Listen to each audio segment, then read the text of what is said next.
Welcome to episode 7 of Untold Wealth, your favorite economics and history based podcast. My name is Devon, and I'm here with my co host, Vince.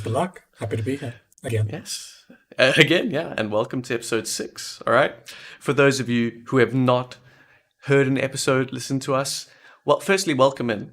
And secondly, let me explain to you how it works here.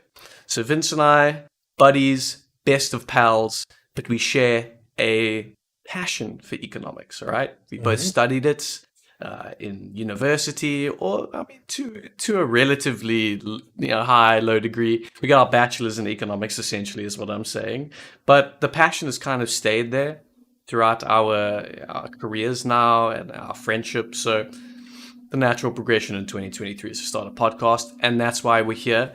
And it's been very, very fun so far. All right, so what we do is we meet, we work out a subject for each episode, all right?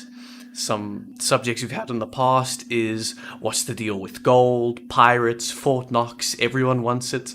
But today's title is Iced Out. Is the ice economy melting as we speak? I'm particularly proud of this title. This was yours, 100%. And I will be honest, when I first saw it, I was thinking, how is ice created? What are the supply chains for ice and stuff like that? But Sure. That was obviously stupid, because I'm sure 90% of it is just like industrial ices, kind of just, either made by people and like shipped, locally. So it doesn't really make sense where I was taking it. And that's when I learned that ice was another name for diamonds. All right. So that's what I'm going to be speaking about. All right. Diamonds, bling, ice. And the best part about this podcast is that we both make this title, or one of us makes this title, and we can both take it in different directions. All right. So that's probably what's going to happen in this episode. Absolutely. Vince and I had a bit of a catch up before the episode, and I quickly realized that we both weren't going to be talking about diamonds. All right. Okay. So I'll start us off. But actually, before I start us off, just give me the briefest of inklings as to what you're going to be talking about. Like, even if it's just a little clue. Ice. You're gonna be speaking about ice. Plainly and simply. Ice. Okay. All right. Well, I'm glad. There's going to be some interesting stuff to talk about it if you've researched it. So I'm thrilled. But okay, I'm going to be talking about diamonds. All right.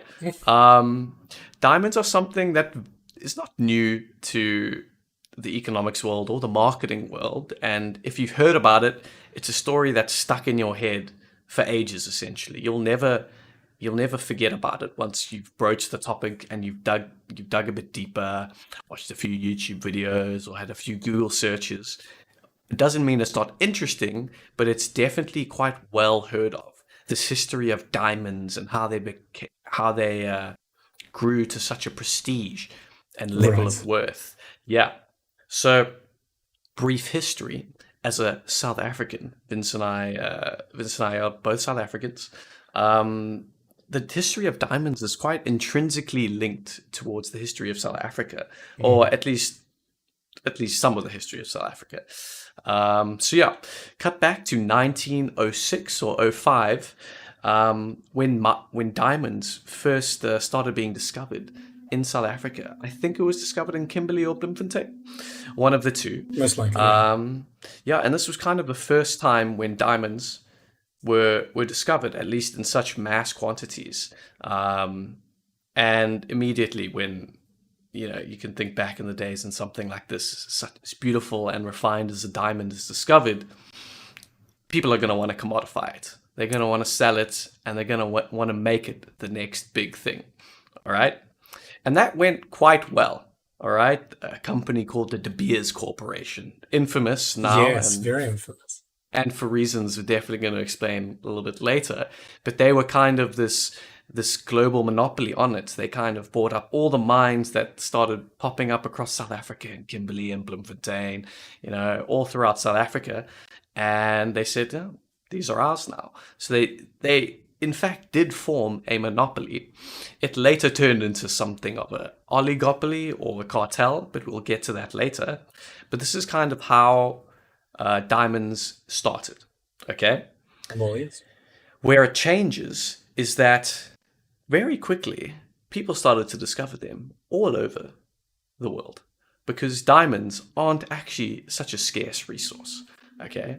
And to a titan like De Beers, who had made millions and billions, I'm not too sure about billions, but definitely a lot of untold wealth from selling diamonds. Probably billions, right? You know? I would say, I mean, in real terms, I would say something like that. But yeah, this was definitely a hurdle for them because when you're literally sitting on a diamond mine, when you're sitting on a gold mine yourself, you don't want another person to have a gold mine. All right. There's two reasons for that. Firstly, it's because there's competition. All right. And competition, as all economists say, is competitiveness in the market. It drives down prices. Consumers are the ones that benefit, right? So that's the first reason. Yeah. The bane of monopolies. The second reason is that, what's the second reason? What's the second reason? A lack of scarcity. The actual value of the diamond itself is now no longer perceived as being scarce. This notion of scarcity is also something that is very intrinsically tied to a large number of commodities and things that people purchase, right? It definitely is a factor in demand and supply that drives commodities and things to different prices, okay? So these two reasons, it didn't sit well with De Beers, all right? So they did what they do best, and they controlled the supply. All right? Okay. But controlling, and by that I mean they went into details, and they started creating this worldwide oligopoly from that point. I think it was about the 1930s or 1940s when a lot of these mines started popping up. So they bought the mines or the companies that own them? Or? I didn't think they bought the mines. I'm not too sure on the exact specifics of it, but it's more like OPEC, where they entered into formal, tacit agreements, okay? And this is something that is called an oligopoly, all right? And oligopolies, for some economics theory enthusiasts out there, oligopolies have the capacity to turn into cartels, assuming there is not implicit collusion, explicit collusion, which is the formal signing of agreements, right? And in most countries, that does not fly. Okay, but if you put your headquarters somewhere else, De Beers headquarters is in London, and you don't put in the US or some other more progressive leading nations that frown on or have like more lax monopoly laws, then you can easily kind of get away with being a cartel and having a hook over the supply, right? So that was going well for De Beers. They managed to solve that part of the equation, all right? But what De Beers is most infamously known for, all right? Because there's been a lot of cartels in the world, okay? And monopolies, and they've not been quite as famous as De Beers. The reason that De Beers was very, very famous, okay, is because not only did they control the supply, but they also managed to manufacture such a high value for diamonds in the most successful marketing campaign that the world has ever seen, starting in 1948, I believe. All right. How did they do it? Well, they knew that at that point, diamonds didn't have much industrial use. People knew they were hard and stuff, but they were pretty. Okay, but prettiness only goes so far to determine value, right? I think gold at that point, that was our first episode on our podcast, was around $35, $30. I mean, gold was worth something, but it wasn't an obscene amount, right? Right.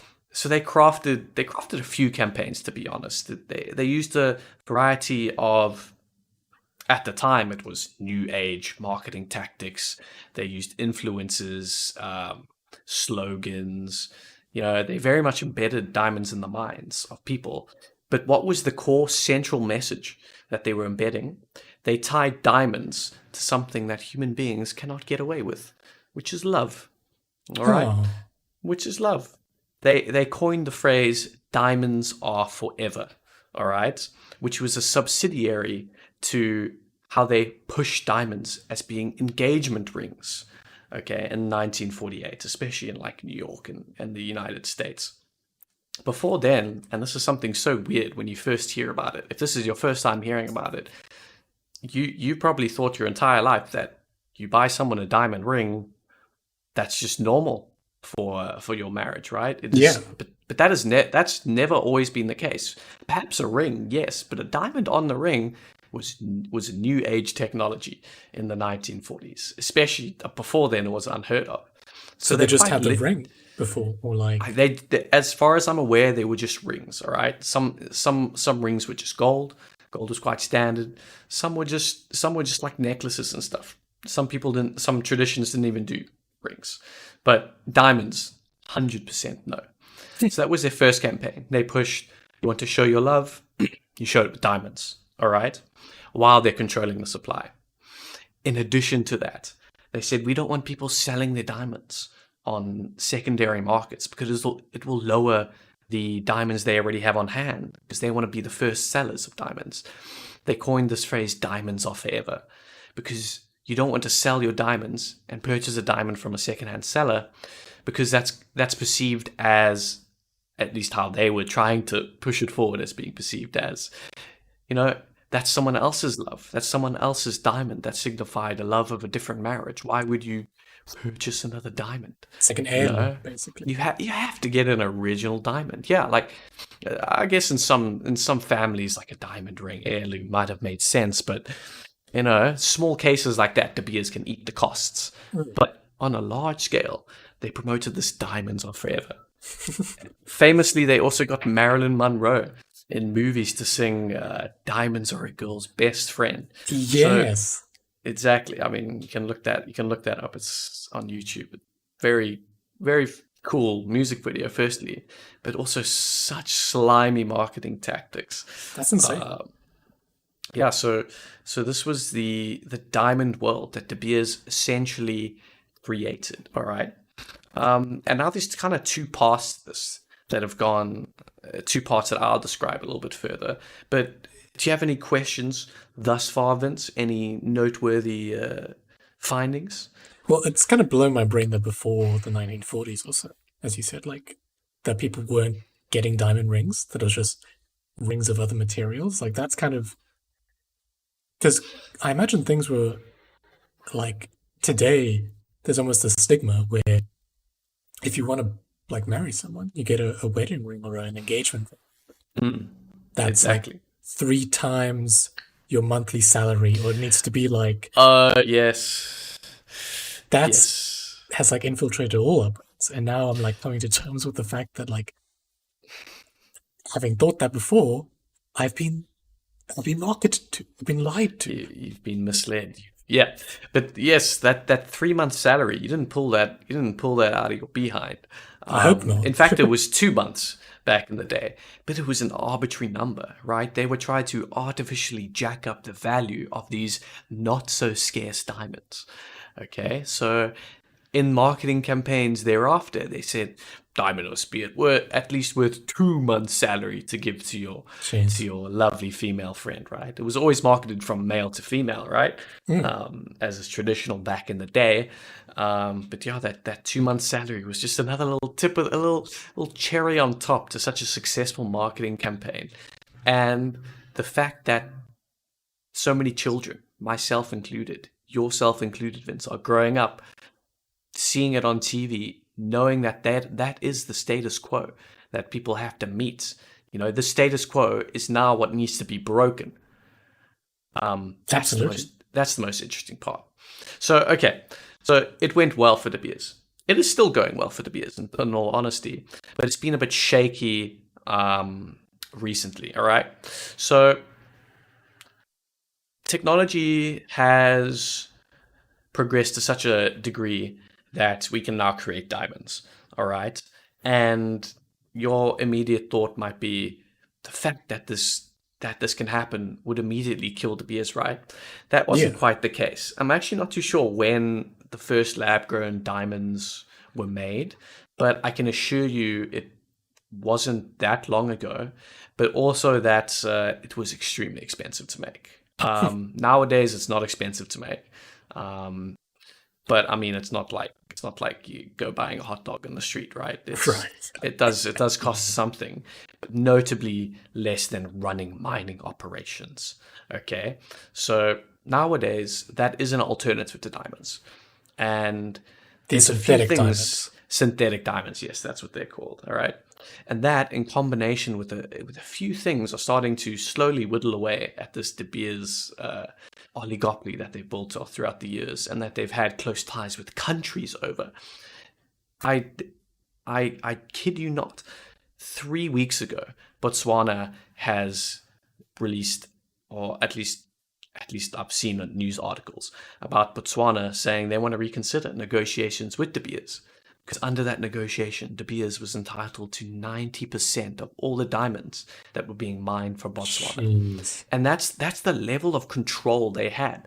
That's the level of control this oligopoly had on all the supply of diamonds from their I registered imagine diamond mines. Yeah. it was the same for like South African mines at some point or another. I don't know if it's the case today, but it I'm seemed actually not like too. I'm not too sure, but you can bet your left testicle that any diamond mine in this world has seen a De Beers person walk through their doors once or twice. it's To the insane. degree and 90%. yes, to the degree and extent to which each individual diamond mine is influenced, obviously, even if we did know, there would be that tinge of uncertainty, because sources of information change in their quality. But yeah, that is the extent to which De Beers has been successful.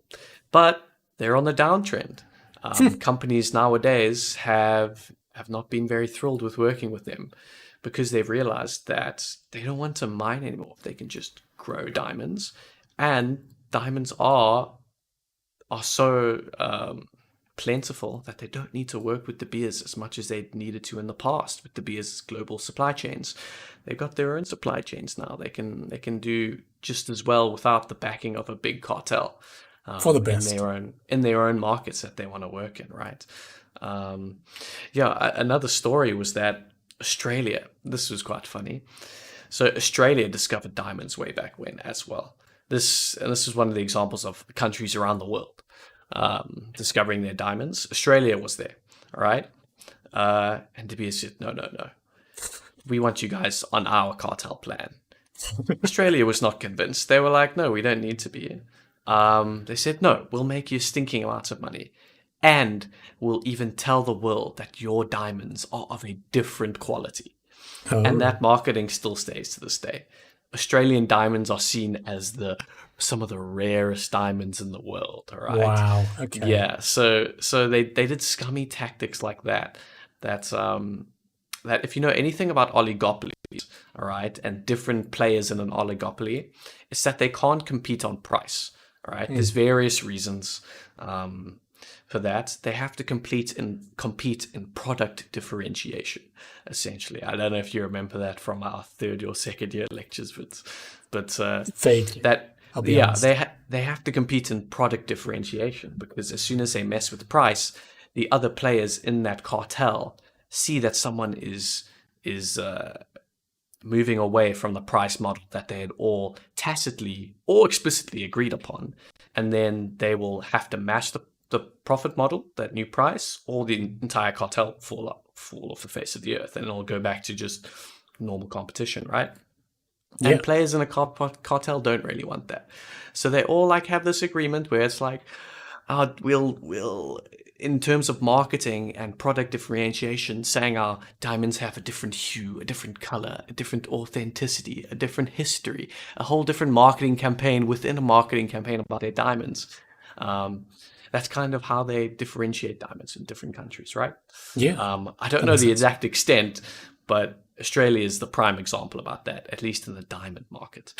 Um, so yeah, De Beers right now definitely has less of a stranglehold in terms of that monopoly that people always call it, or oligopoly. Doesn't really matter. Both of them do the same thing as long as all the players are, tooting the same horn. Hmm. Um, right now, they're kind of styling themselves as just an individual uh, diamond brand, a diamond seller. I They never see. used to do that though. They used to be the ones controlling, The where the mines diamonds got themselves. the mines themselves. They also controlled the secondary distributors. They would only they would have like something, I think they called them site holders. They called them site holders, yes, and they would control about 20 or so 1,200 site holders Jeez. worldwide, and tell them what diamonds they will be receiving. The site holders themselves have to go there and say, "Hey, we need these diamonds." But if De Beers catch that a site holder was not doing, what they were supposed to do, they were deviating from the big, the big brother plan that they had created, they would just not give them the diamonds that they had requested. So site holders themselves, who were supposed to be distributing to your local stores and jewelry stores, they also really got shafted by De Beers back in the day, right? If they weren't doing what they were told, which is setting prices at the price they were told, selling the diamonds exactly how they were being told to sell them, because then they wouldn't get their supply of diamonds, because De Beers has their pockets in every single diamond mine in the world, They essentially. sound like quite the villain. Yes, at one stage it was that bad. It's not quite that bad nowadays. But yeah, that is the whole diamond story. And if you've heard it once, it's blown your mind and you've walked past it. But even if it has blown your mind once and you do think about it again, it is just wholly incredible. It's disgusting, don't get me wrong. I mean, I don't think it's the best practice to extort miners and, low income nations for their mining capacity and things like that. There's notable devious deeds that they've committed, but it is the most successful marketing campaign in history, bar none. There's been nothing that has been um, quite so effective as a De Beers diamond campaign.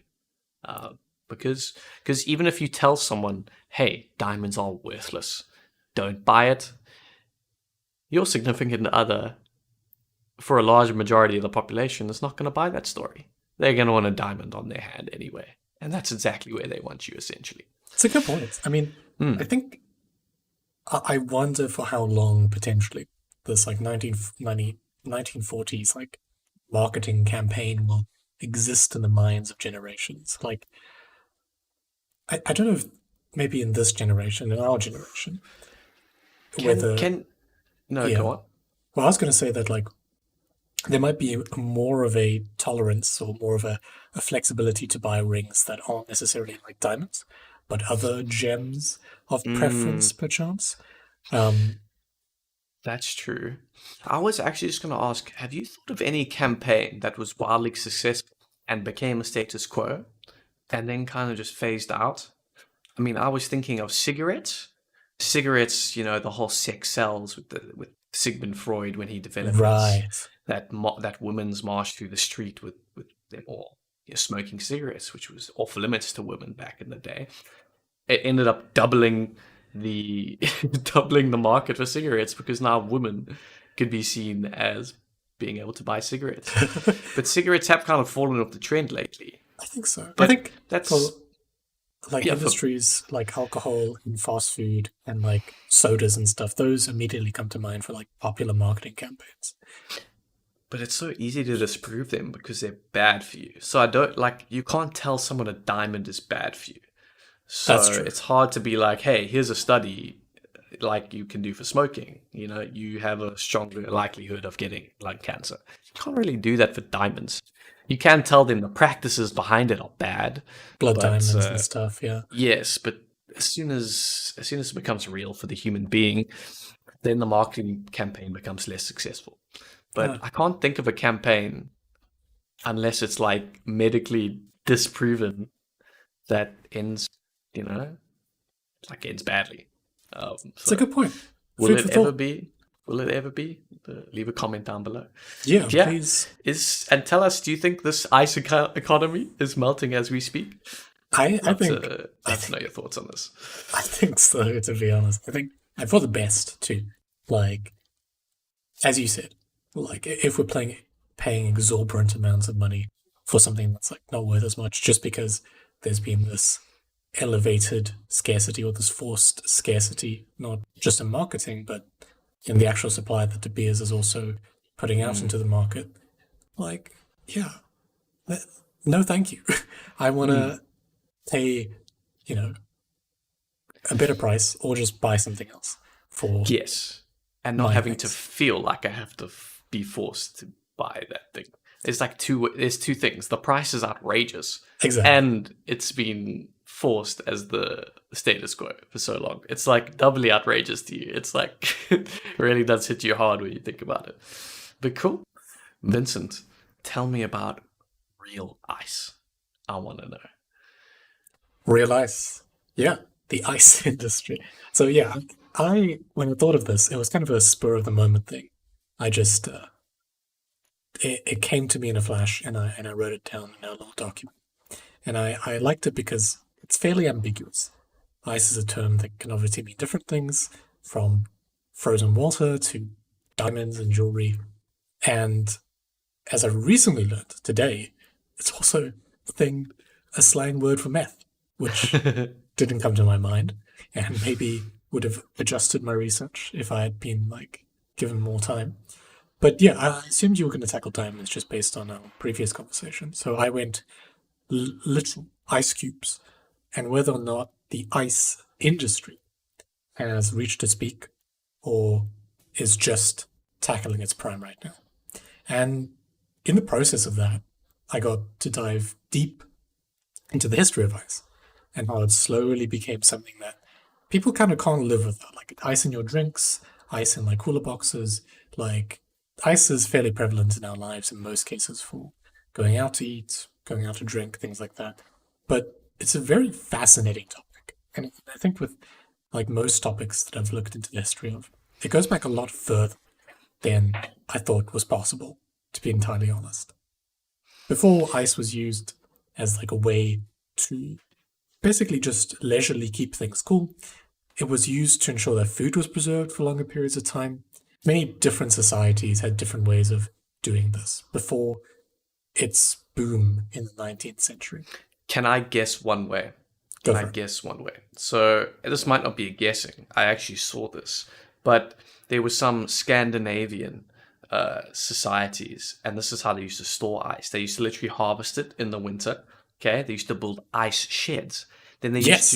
they used to plonk the ice in these ice sheds and put straw over it because obviously straws are nice insulators, right? They're going to keep Mhm. that same temperature. And then they used to just do ice straw until this entire shed was piled up. And then they would just use that throughout the year. And it was surprisingly effective at keeping their ice. But I'm not too sure how effective. Is That's that one of the ways? that's actually like the most prevalent way that people used to keep ice. Before then, however, like in Mediterranean, South American societies, people used to literally just get ice from the Alps and the Andes during the summer, like climb these vast mountain ranges and then bring the that ice to the city. Societies like India and Egypt used to basically evaporate water quite rapidly and then leave it overnight so that the evaporation would turn into the kind of like this slushy ice and they would use that. There's even a Huh. ta- there's even a tablet that dates back to the Bronze Age, which is about nearly 2,000 years ago, which spoke about, as you said, ice houses that were built for storing ice to be used throughout the summer months. And ice houses were incredible. Like, as you said, they used straw and sometimes sawdust, and they kept this ice underground and essentially stayed frozen, in some cases until early autumn of the next year. The Romans used them Dude, basically. how does that work? Like what thermodynamic law is keeping an ice house cold for an entire year through summer? Like I don't get it. There's no electricity. My mind can't comprehend it. I don't get it. It's a good point. I think the fact that, like, generally keeping things on the ground makes things cooler than, like, the above ground if it's quite hot. And I guess straw and sawdust are just fairly good insulators to the point where the ice is keeping itself cool in most cases.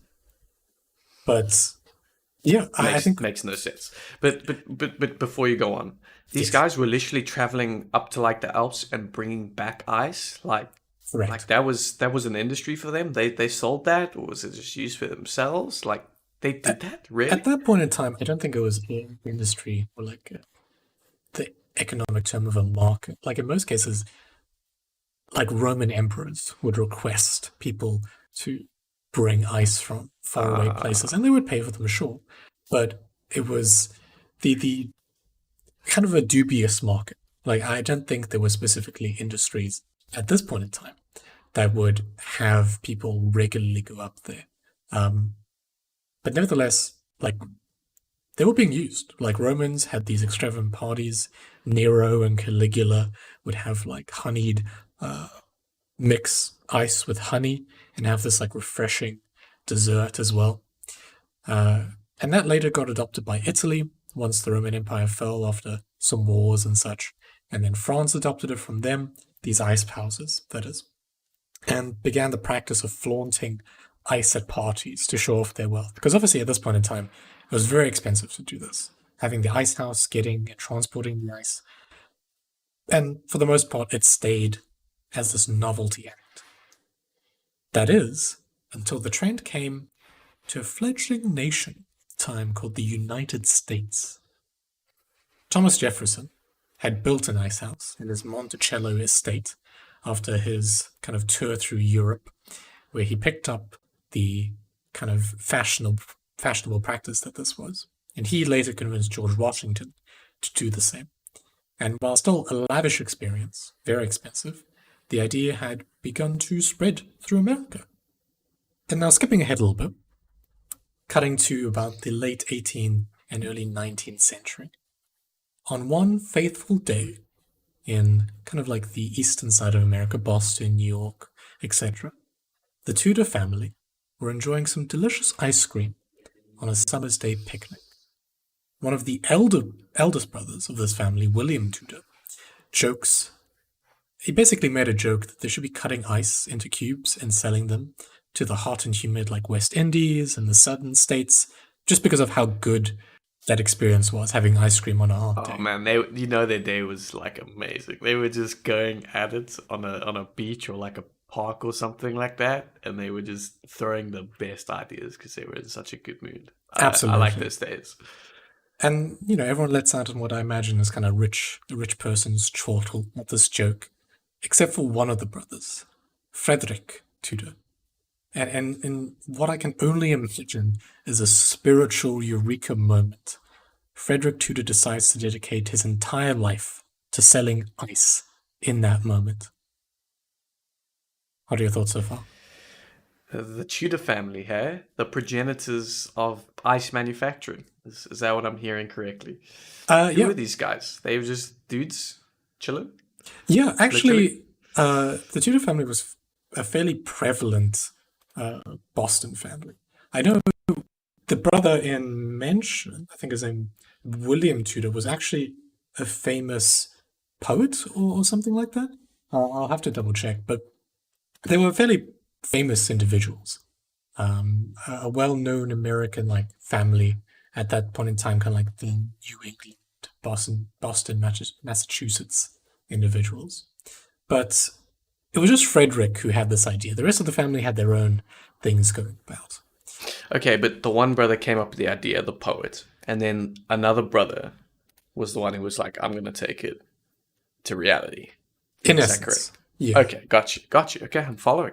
But as far as I can tell, William Tudor kind of made it as a joke. And yeah, to establish the context of the times that we're talking about here, the 1800s, ice was popular but expensive, and something that the wealthy consumed regularly. These wealthy families had their own ice houses, as you mentioned, and they would have a stock of ice that could last them over the hotter months of the year.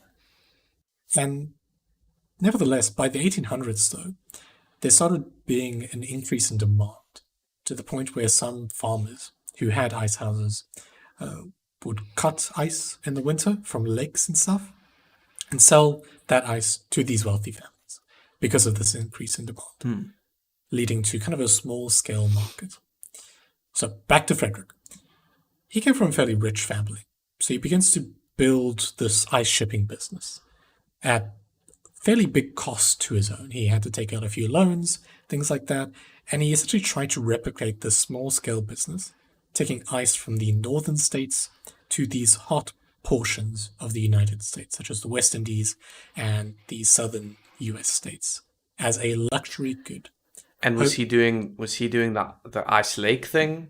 Yes. Okay. He was cutting ice into like 2 foot by 2 foot cubes.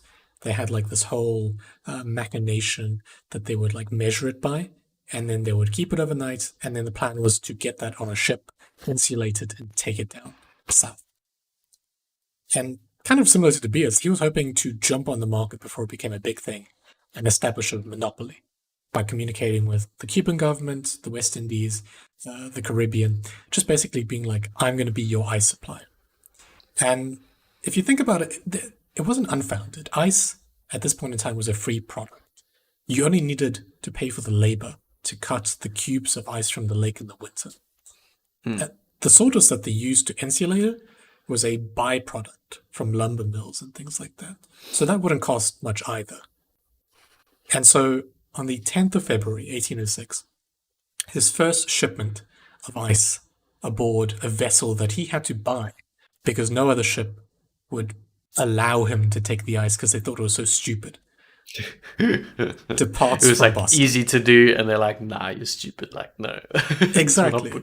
not putting kgs and kgs of ice on our ship. And this is Probably thought it was going to melt. Exactly. This is a 3-week journey down to the Western Indies. Like, they thought the ice would just be water by the time they got there.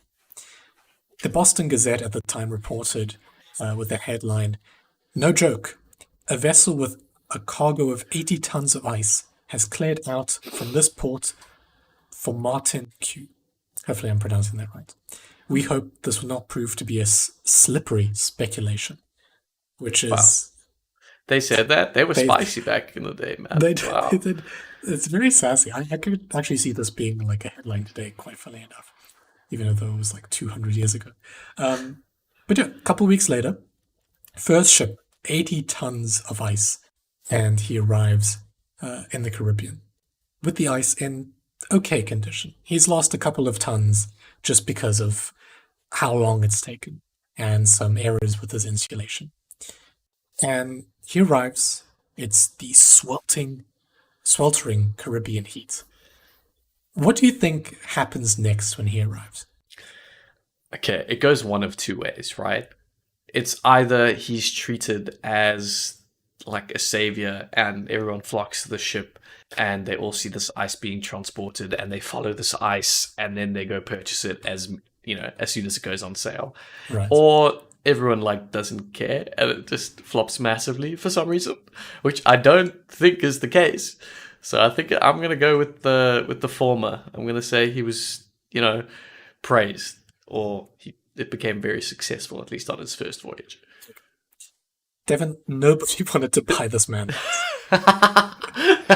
It was the latter. Okay, gotcha. He could barely sell it, and he left the island at a severe loss with his tail between his legs. Very unsuccessful. He Yes, that's rough. does it a couple more times to similar losses. He's not making any money. And as time passes, his family's wealth diminishes. There are a few wars that occur, and a few other unfortunate events lead to Frederick being thrown into debtor's prison at least 3 times for being unable to pay his loans that he's used to finance his businesses of this ice business and also bailing out his relatives between the years of 1809 and 1813. So 7 years after he launched his first voyage. Yo, bad credit score. He had a bad credit score. Gotcha. Very bad credit score. But to quote the man himself, in light of this, Frederick Tutor says, "He who gives back at the first repulse and without striking the second blow, despairs of success, has never been, is not, and never will be a hero in war, love, or business." Which is basically him saying, dude, if you give up at the first repulse or the second repulse without striking back, you're not meant for this game, which I find quite funny. But also Okay. You sure he wasn't the poet? What the hell? I mean, it's pretty... I don't know if this is just 200 years of language being changed, but it's fairly eloquent. And not to not give him his credit, through these failures, Frederick had learned to streamline his business. He learned how to keep the ice cooler for longer with better combinations of insulation. He added kind of like-minded individuals to his business that innovated cutting the ice more effectively. They invented like a saw that would get it done a lot more efficiently. And of course, his main issue, the art of selling. And according to one source I read, Frederick began to use tactics that convinced people that they needed ice. He would bring out ice coolers while in the uh, hot state of South Carolina, which would lead people to like crave that first ice cold sip. He convinced barkeeps to offer chill drinks at the same price as regular drinks, and then the customers would automatically demand their drinks to be chilled. He even helped restaurants make ice cream and showed hospitals that ice was a solid way to quell a feverish patient. He basically made his own demand by liaisoning and like marketing and selling his ice to the southern states and the West Indies. Well, here I was saying that diamonds was the best marketing endeavor in history, but this sounds maybe not on par, but very impressive. What the hell? Yeah, I could definitely see that working. It's impressive. And I found another quote from him that said, "A man who has drunk his drinks cold at the same expense for 1 week can never be presented with them warm again," which Oh yeah, I think is a fair assessment of that. he's basically like, I'll take a 1 week loss for a lifetime customer any day of Exactly. the week. This kind of like the first one's free marketing tactic was very successful, and his operation grew. He had a few hiccups along the way. He made some like coffee, like futures, or he invested in some coffee futures that didn't pan out Did very he well. make did he invent the frappuccino? Be honest with me, No, no, was no. it Frederick? No, he did a lot of things, but not that. And by 1833, he was dubbed the Ice King and had basically shipped at one point in time 180 tons of ice to Calcutta, India, with an Tho- agreement from like the British colonies. Those are big numbers. I can't fathom how big those numbers are. Like that's a lot of ice. It's a lot It's a of lot of ice. tons of ice. Yeah. And that was from one shipment. Over the course of things, he sold a lot more tons.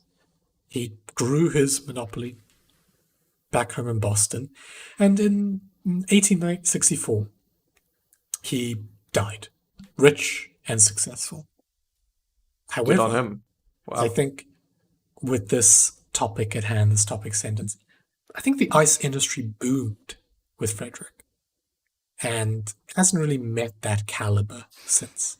Like with the invention of like refrigerators, I think the demand for ice has slowly begun to diminish over time.